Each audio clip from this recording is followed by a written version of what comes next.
부활의 기쁨이 당신과 함께 하시기 바랍니다. 네, 오늘 새벽에 한 5시가 넘었나요? 시간을 잘 모르겠어요. 제가 한번 자면은 아마 주님이 오셔도 잘 모를 거예요. 한번 자자 그러면 바로 자고 깊이 자는 제가 스타일인데, 얼마나 밖에서 시끄러운 소리가 나는지.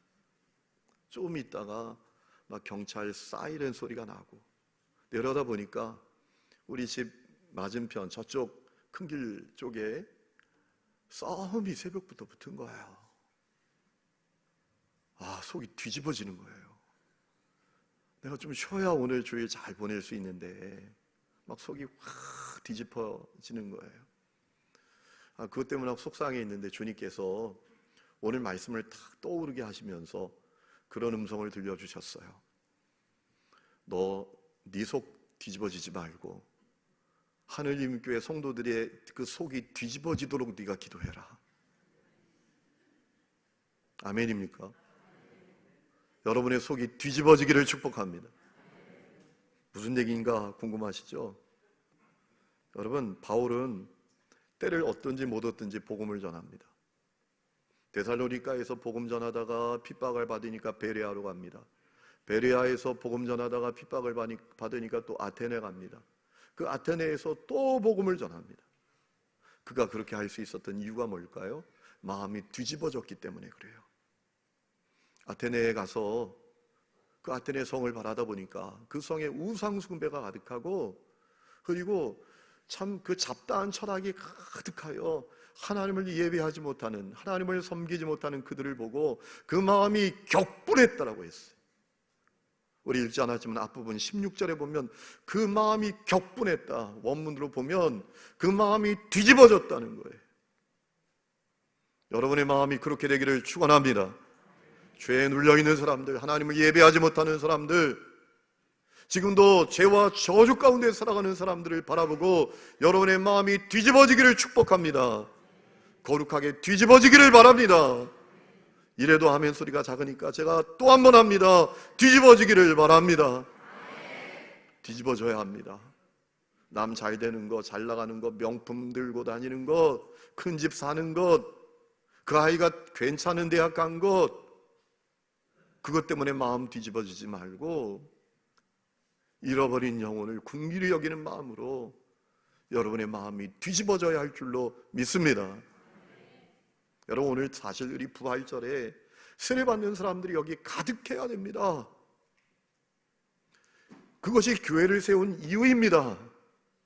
교회는 구원선이에요. 유람선이 아닙니다. 내가 원하는 것, 내가 좋아하는 것을 펼치는 장소가 아니라 잃어버린 영혼을 살려내고 구원하는 것이 교회인 줄로 믿습니다.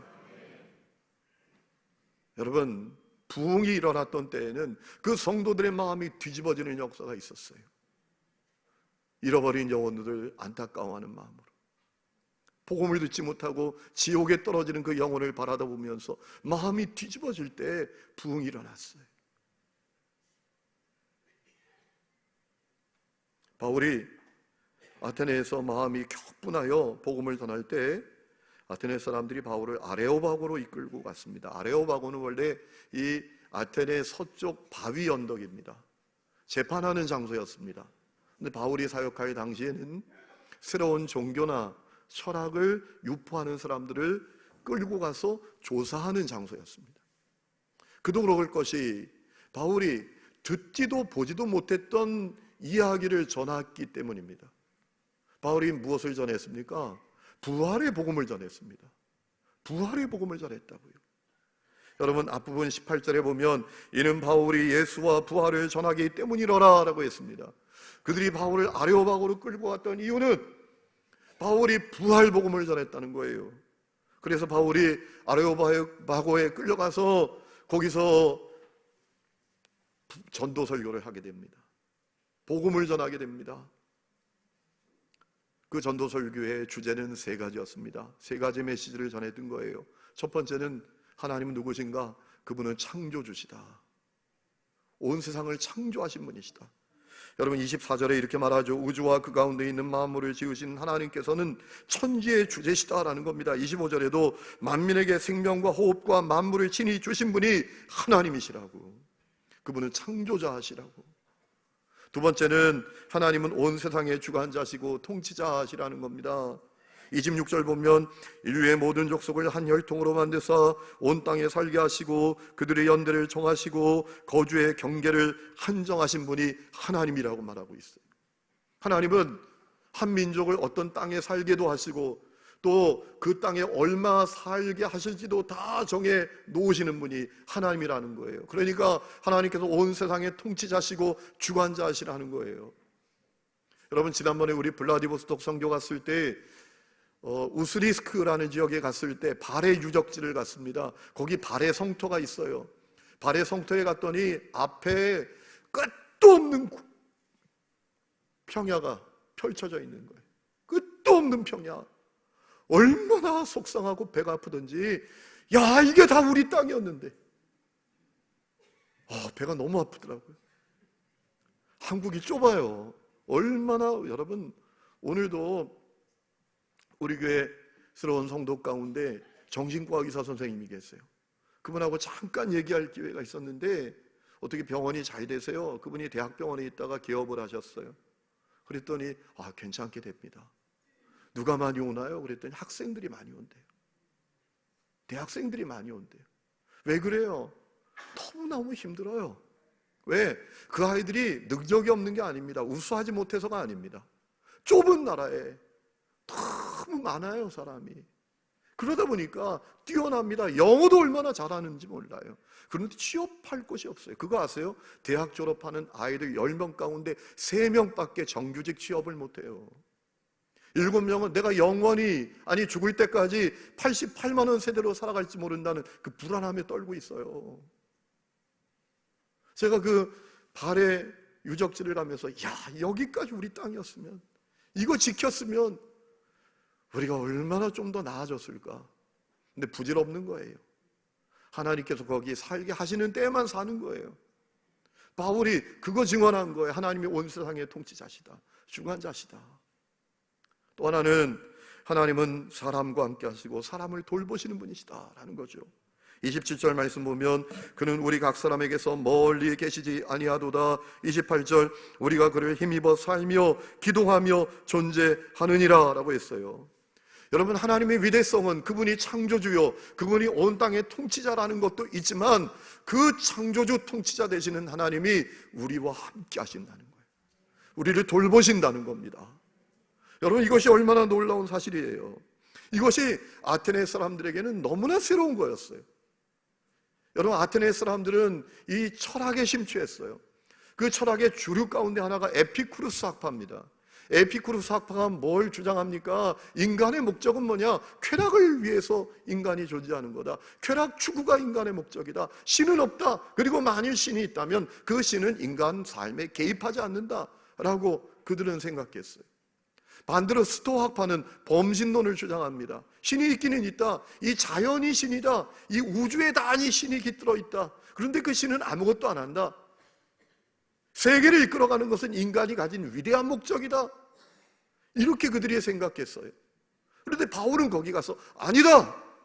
하나님이 계신다. 그분이 창조주시다. 그분이 온 세상의 통치자시다. 그리고 그 놀라운 분이 우리와 함께 하신다. 우리를 돌보신다. 라고 증언했던 거예요. 성도 여러분, 여러분 가운데 고독한 분들이 계십니까? 외로운 분들이 계십니까? 인생의 문제를 나 혼자 끌어안고 고통스러운 분이 계십니까? 여러분 마음 바꾸세요. 여러분 혼자가 아니라 주님이 여러분과 함께 계십니다. 주님이 여러분과 동행하십니다. 주님이 여러분을 돌보십니다. 주님이 여러분을 한 번도 버리신 적 없습니다. 떠나신 적 없습니다.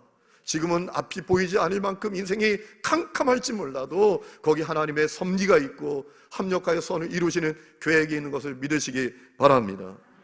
여러분 바울이 그렇게 하나님은 창조주시요 또 온 땅의 통치자시요 우리와 함께 하시는 분이시다라고 증언했던 이유가 뭡니까? 그러니까 우상숭배 그만두고 하나님께 돌아와야 한다는 거예요. 하나님께 돌아와 하나님을 섬겨야 한다는 것입니다. 29절 말씀이 있죠. 이와 같이 하나님의 소생이 되었은즉 우리가 하나님의 자녀가 될 수 있단 말입니다. 그러니까 하나님을 금이나 은이나 돌에다 사람의 기술과 고안으로 새긴 것들과 같이 여길 것이 아니라 우상숭배하지 말라는 거예요. 우상숭배에서 돌아서라는 겁니다. 여러분, 이 아테네 사람들이 얼마나 우상을 숭배했는지요. 우상 딴지 만들어 놓고 거기 우상의 이름을 붙여놨는데 알지 못하는 신 이렇게까지 붙여놓고 우상을 숭배했어요. 일본 가도 그렇죠. 일본 가도. 일본에도 그렇다 그러더라고요. 일본에 3만 개, 3천 개가 넘는 신이 있대요. 그런데 거기 알지 못하는 신도 섬긴다는 거예요. 일본 사람들이. 여러분, 그렇게 이 아테네 사람들도 우상 숭배했거든요. 그들에게 말합니다. 하나님은 그런 분이 아니시라는 거예요.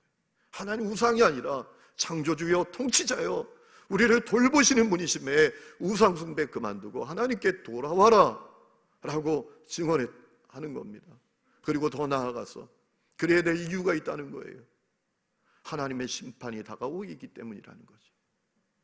여러분, 30절에 말하죠. 알지 못하던 시대에는 하나님이 강구하셨지만 이제는 어디든지 사람에게 다 명하사 회개하라 하셨다는 것입니다. 31절, 이는 정하신 사람으로 하여금 천하를 공의로 심판한 날을 작정하셨다는 겁니다. 심판의 날이 다가온다는 거예요. 예수님께서 온 세상의 심판주로 오신다는 것입니다. 그렇기 때문에 회개해야 한다는 것이죠. 우상숭배 그만두고 돌아서야 한다는 것입니다. 여러분, 바울이 하나님의 창조주시요 통치자시요 온 땅의 주가 되시고 우리와 함께 하시고 심판주가 되신다는 사실을 분명하게 전했던 이유가 있어요. 그 확실한 증거가 있기 때문에 그래요. 그 증거는 무엇일까요? 예수님의 부활이에요. 예수님의 부활이 하나님은 창조주시고 온 땅의 통치자시고 그리고 심판주가 되신다는 사실을 증명하는 확실한 증거가 된다는 거예요. 여러분, 어떤 사실은 증명할 수 있어야 돼요. 증명할 수 없는 사실은 사실이 아닙니다. 하나님이 하나님 되신다는 그 증거는 예수님의 부활이라는 거예요. 그래서 오늘 31절에 말하죠. 그를 죽은 자 가운데서 다시 살리신 것으로 모든 사람에게 믿을 만한 증거를 주셨다라는 겁니다. 그러니까 예수님의 부활은 우리가 하나님을 하나님으로 믿을 수 있고 예수님을 나의 그리스도로 믿을 수 있는 확실한 증거가 된다는 거예요. 여러분, 정말 그래요. 정말 그렇습니다. 여러분, 생각해 보세요. 인생에 있어서 가장 큰 문제가 어떤 문제입니까? 죽음의 문제입니다. 죽음은 모든 것을 다 험으로 만들어버립니다. 인간이 이룬 공헌, 성취, 그의 아름다움, 그의 생명, 우정, 사랑, 그 모든 것을 허무함으로 만들어버려요. 죽음은. 저는 사역을 하면서 장례식 많이 치릅니다. 그리고 수많은 무덤 앞에 섭니다. 그때마다 느끼는 게 인생은 허무하다는 거예요. 인생은 허무하다. 인생은 허무하다. 핸드폰이 올려도 인생은 허무하다. 그렇게 끄라끄라 해도 인생은 허무하다라는 거예요. 그러면 과연 누가 그 죽음의 문제를 해결할 수 있습니까? 이 땅에 그 누구도 해결 못합니다. 천하의 AI, 인공지능도 해결 못합니다. 여러분, 요즘 이 AI가, 인공지능이 얼마나 대단한 위세를 떨칩니까? 얼마 전에 이세돌을 이기더니 지금은 이 AI가 안과 의사가 됐대요. 그래서 사람의 녹내장을 이 AI가 의사보다 더 명확하게 판별해낸대요. 여러분, 무서운 세상이 오고 있습니다. 미국의 테슬라 모터스 그 CEO가 일론 머스크라는 사람인데 그가 섬뜩한 얘기를 했어요. 앞으로 20대 80의 세상이 온다라는 거예요. 20대 80의 세상이 다가오고 있다라는 거예요. 20대 80이 뭐냐 하면 20%의 사람들만이 진짜 일을 하고 80%의 사람들은 가짜 일을 하게 될 시대가 온다는 거예요. 가짜 일은 뭐냐? 안 해도 될 일이에요. 구태여 하지 않아도 될 일을 그냥 할 일이 없으니까 시킨다는 거예요. 그저 돈 주려고. 굶어 죽지는 못하게 해야 되니까. 그 돈은 누가 주느냐? 로봇가 준다는 거예요. 인공지능이 준다는 거예요. 왜? 인간이 할 일을 이제 다 로봇가 하고 컴퓨터가 한다는 거예요. 그래서 20%의 사람들만이 진짜 일을 하고 80%의 사람들은 가짜 일을 하는 시대가 온다는 거예요. 그러니까 우리가 정신 똑바로 차려야 합니다. 정말 의미 있는 일, 이 인공지능이 못하는 일 무엇인지 우리가 잘 찾아내야 합니다. 저는 하나 찾았습니다. 복음 전하는 거. 사람에게 복음 전하는 것은 컴퓨터가 못해요. 물론 일방적으로 전할 수는 있겠지만 대화하면서 상대방의 반응에 따라서 적절하게 이야기하면서 간증하면서 할 수 있는 것은 인간밖에 없어요. 여러분, 그런데 천하의 AI라고 할지라도 죽음의 문제는 해결할 수가 없어요. 죽음의 문제는 오직 하나님만이 해결할 수 있는 줄로 믿습니다. 하나님께서는 독생자 예수를 부활하게 하셨어요. 예수님은 3일 만에 죽음을 이기시고 부활하셨습니다. 여러분, 예수님의 부활은 우리가 하나님을 하나님으로 믿을 수 있고 예수를 나의 그리스도로 믿을 수 있는 확실한 증거인 것을 믿으시기 바랍니다. 어둠은 그렇게 질문할 거예요. 부활이 진짜인 줄 어떻게 아느냐고, 부활이 거짓말인지 어떻게 아느냐고, 부활이 사실이냐고. 여러분, 부활은 사실이에요. 틀림없는 사실이에요. 그 증거들이 있어요. 첫 번째 증거는 예수님의 부활은 성경에 예언된 것이었고 그 예언이 성취된 것이었어요. 여러분, 예수님이 이 땅에 성육신 하시는 거, 십자가에 매달려 죽으시는 거, 3일 만에 죽음을 이기시고 부활하시는 거 다 성경에 예언되어 있었어요. 그리고 그 예언이 성취되었습니다. 사람들은 흔히 요나서를 읽을 때 동화책처럼 읽지요. 아, 요나가 물고기 뱃속에서 죽은 자처럼 있었는데 3일 만에 살아났다. 여러분, 그건 동화가 아니라 예언이에요. 예수님이 3일 만에 죽음을 이기시고 부활하실 것을 예언한 말씀이 요나서예요. 여러분, 마태복음 12장에 보면 바리새인과 서기관들이 예수님께 나옵니다. 표적을 보이라고 요구했습니다. 그때 예수님께서 뭐라 하셨습니까? 악하고 음란한 세대가 표적을 구하지만 내가 보여줄 표적은 요나의 표적밖에 없다. 예수님 말씀하신 요나의 표적은 뭡니까? 죽음을 이기시고 3일 만에 부활하시는 거였어요. 그리고 예수님은 그 말씀대로 부활하셨습니다. 여러분, 부활은 틀림없는 사실이에요.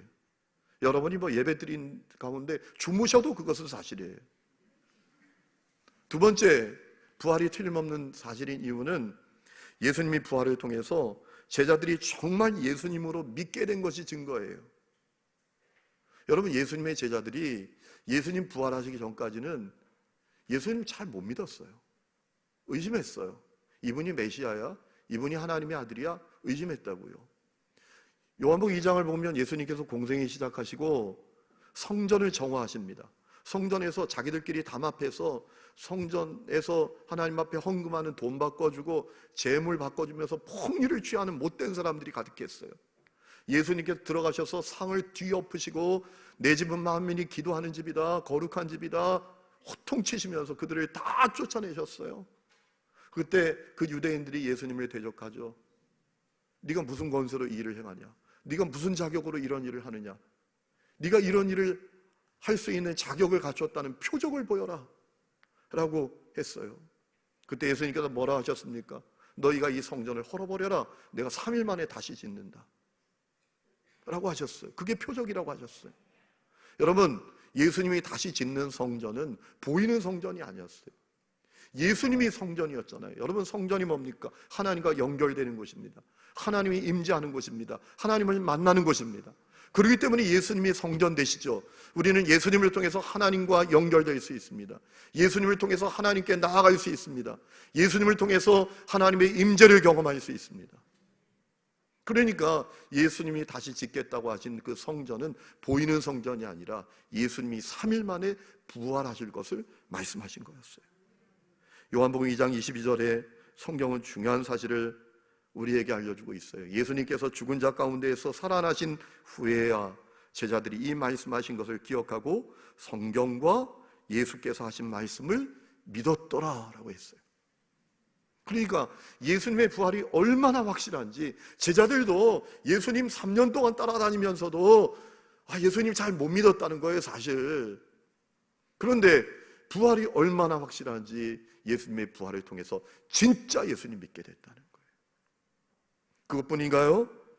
십자가의 죽음이 두려워서 예수님을 부인하고 숨던 제자들이 죽음 겁내지 않고 예수님을 전하는 자가 됐잖아요.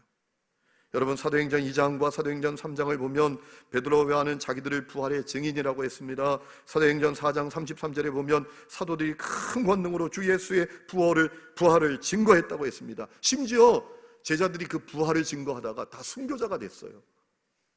여러분, 정신 나간 사람 아니라면 무덤에 썩어가는 시체를 위해서 자기 생명을 왜 내놓습니까?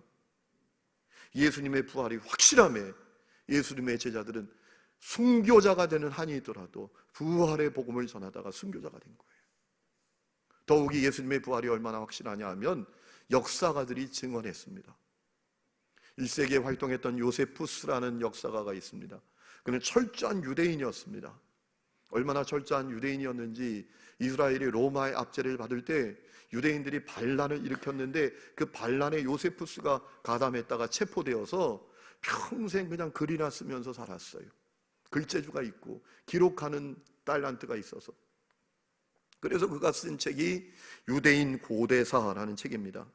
그 유대인 고대사에 보면 요세푸스가 이런 기록을 남겼습니다.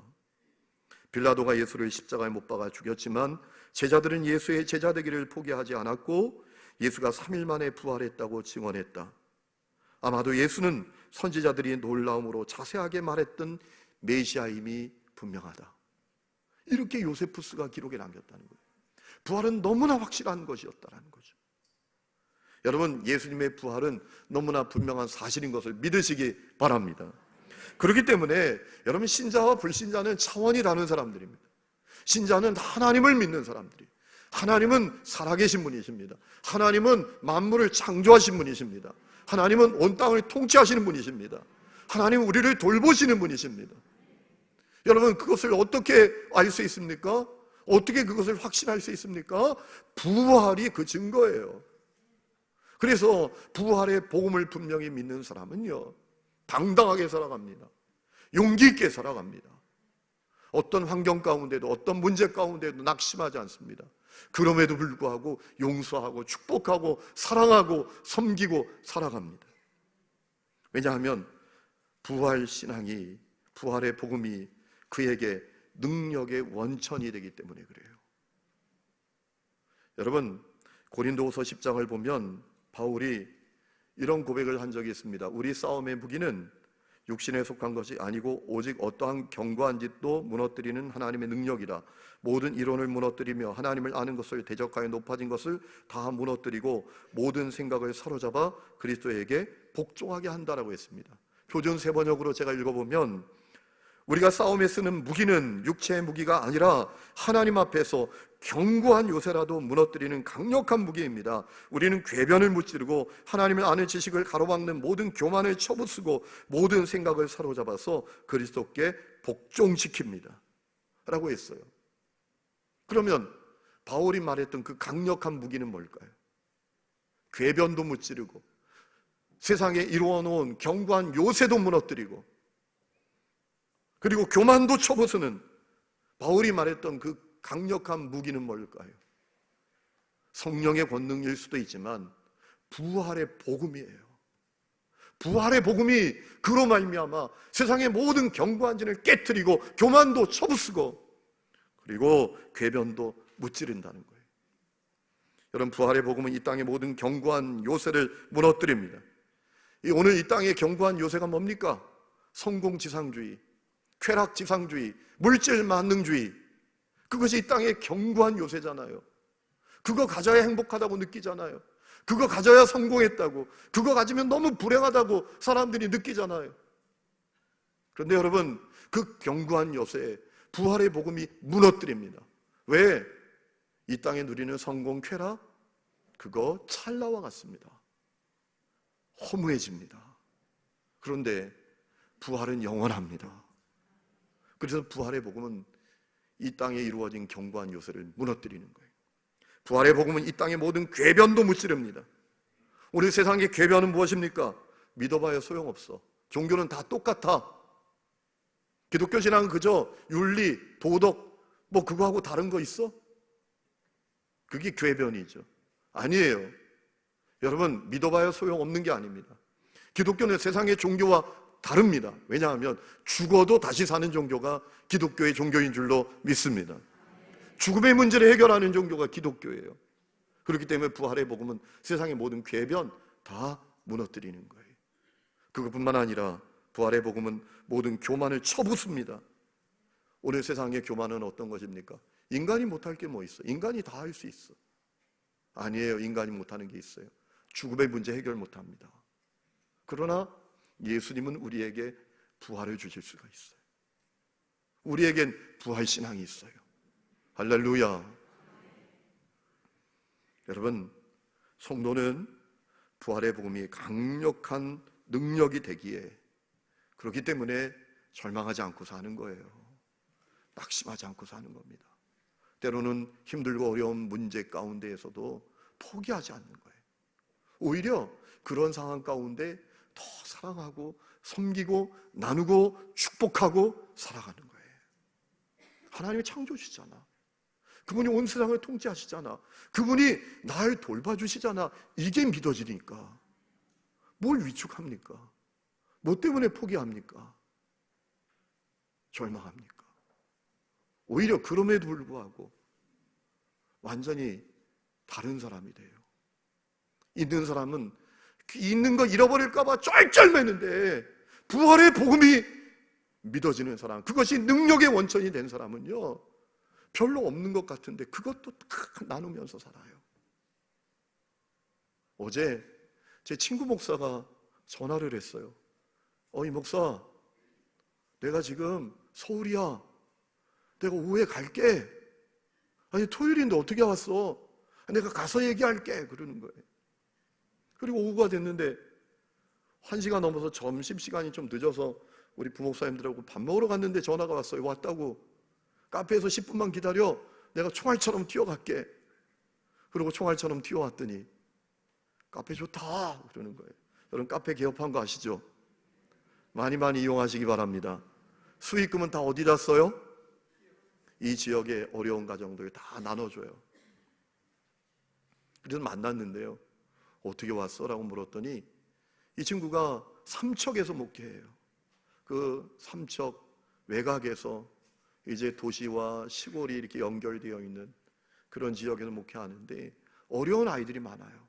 그래서 지역 아동센터도 하는 거예요. 교회에 방을 하나 지역의 어려운 아이들, 결손가정들, 이런 아이들 모아가지고 공부도 시키고 그러는 거예요. 그 아이들을 5명 데리고 왔대요. 그 아이들은 어디 있어? 그랬더니 KBS 홀에 있대요. 왜 KBS 홀에 왜 갔어? 걔네들이 그랬더니 오늘 연주회 하는 날이에요. 뭐야 도대체? 그랬더니 하는 얘기가 우리나라에 사랑의 바이올린이라는 모임이 있대요. 그 모임에서 하는 일은 그렇게 어려운 아이들, 결손가정 아이들, 시골에 사는 아이들, 어려운 환경 가운데 있는 아이들에게 다 악기 사주고 가르쳐주고 캠프 열어주고 연주에 초청해서 듣게 하고 그렇게 하는 거예요. 여러분, 음악인들이요 배고파요. 운동선수도 이번에 제가 얘기를 들으니까 어느 미국에서 실패하고 돌아온 황아무개 선수가 어느 구단으로 가는데 세상에 계약금을 100억을 받았대. 100억. 이래서 제가 놀라지를 않아요. 100억 정도야 전혀 안 놀라잖아요. 야, 기업 하려고 애쓸 거 없어요. 아들 하나 야구 선수 잘 만들면 그냥 100억이 와요. 100억이. 그런데 여러분, 그 하늘의 별 따기예요. 대다수의 선수가 배고파요. 음악도 마찬가지. 배고파요. 대다수의 음악인들이. 그런데 그들이 그 어려운 환경 가운데에서도, 넉넉지 않은 상황 속에서도 주머니 털어가지고 어려운 애들 바이올린 사주고 플룻 사주고 가서 가르쳐주고, 도시를 불러내서 음악회 초청해서 공연 듣게 하고, 여름이면 또 캠프 열어서 가르쳐주고 그렇게 한다는 거예요. 더 놀라운 사실은요, 그 주축이, 그 사랑의 바이올린 주축이 크리스찬들이래요. 제가 그 얘기를 듣고 너무 감동을 받았어요. 여러분, 그들은 부활의 복음이 능력의 원천이 되는 사람들이에요. 부활의 복음을 통해서 하나님은 살아계시고 하나님은 온 땅의 주관자가 되시고 내 삶을 돌보신다는 그 확신을 가진 사람들이에요. 그러니 그 쉽지 않은 환경 가운데에서 나누고 사는 거예요. 섬기고 사는 거예요. 여러분은 그런 분들이십니까? 우리가 부활절 100번 보내면 뭐예요? 부활의 능력이 내 삶의 원천이 되는 게 중요하지. 미국의 얼스킨 신학대학 예배학 교수 가운데 마이클 부시라는 사람이 있습니다. 이분이 쓴 책 가운데 하나가 내 아버지 집에 거할 곳이 많도다라는 책입니다. 제가 이 책을 읽고 참 큰 감동을 받았어요. 이 책은 마이클 부시가 쓴 책이라기보다 엮은 책입니다. 왜 엮은 책이냐 하면 16편의 설교들을 엮었어요. 소개했어요. 근데 그 설교는 다 특별한 설교예요. 죽은 자들을 위한 장례식에서 했던 설교예요. 그런데 그 죽은 자들이 하나같이 다 아이들이에요. 유아, 어린이, 청소년, 청년. 그들의 죽음 앞에서 행해진 장례식 설교예요. 그 16편 설교 가운데 5편은 자기 어린 아이가 죽었을 때 아버지가 그 장례식에서 행했던 설교예요. 여러분, 얼마나 힘든 상황입니까? 얼마나 그들의 마음이 아팠겠어요. 그 책에 보면 그 16편 설교에 2가지 특징이 있더라고요. 16편 설교에 다 나오는 주제가 있어요. 반복되는 주제가 있습니다. 첫 번째는 그 아이와 함께 했던 것에 대한 감사예요. 얼마를 살았던 그 아이와 함께 했던 시간이 너무 감사하다라는 고백이었고, 두 번째는 죽음이 끝이 아니라는 거예요. 그 주제가 분명히 거기 들어있어요. 그 16편 설교 가운데 한 편은 기독교 역사상 가장 위대한 신학자라고 알려진 칼 바르트라는 사람이 있거든요. 그의 설교입니다. 그 둘째 아들이 죽었었어요. 알프스 등산하다가 추락해서 죽었어요. 20대 꽃다운 나이에. 자기 아들 장례식장에서 이 칼 바르트가 했던 설교가 하나의 설교예요. 그 설교를 읽다가 제가 큰 감동을 받았어요. 제가 감동받았던 구절이 있습니다. 칼 바르트가 이렇게 말했어요. 우리는 죽음이 우리를 두렵게 만들고 아픔 속으로 밀어넣는 힘이 있다는 것을 잘 압니다. 그러나 우리는 죽음이 더 이상 힘이 없다는 것을 압니다. 예수께서 그분의 영광에 들어가시기 위해 십자가의 고난을 받으신 이후 죽음은 그리스도인들에게 그저 그분의 찬란한 영광으로 가는 통로가 되었기 때문입니다. 여러분, 놀라운 고백이죠. 죽음을 어떻게 해석하는가? 죽음이 찬란한 하나님의 영광 가운데로 들어가는 문이라는 거예요. 통로라는 거예요.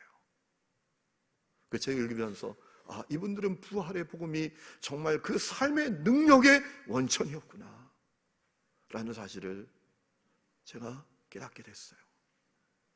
성도 여러분, 세상살이가 쉽지 않습니다.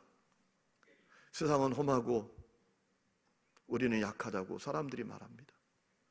세상은 거대하고 우리는 약하기 그지없다고 말합니다. 그래서 사람들은 능력을 원합니다. 능력의 원천을 찾습니다. 능력이 어디서 올까? 능력의 원천을 찾아요. 여러분, 능력은 어디서 옵니까? 능력은 부활의 복음에서 오는 거예요. 부활의 복음을 우리가 확실히 만나게 되면 거기서 능력이 우리에게 오는 거예요. 그래서 그럼에도 불구하고 승리하며 살아가는 거예요. 그럼에도 불구하고 사랑하고 살아가는 거예요. 그럼에도 불구하고 너그럽게 살아가는 거예요. 그럼에도 불구하고 낙심하지 않고 살아가는 거예요. 저는 여러분들이 부활의 복음이 능력의 원천이 되어서 쉽지 않은 세상 승리하는 성도들 될 수 있기를 주의 이름으로 축원합니다.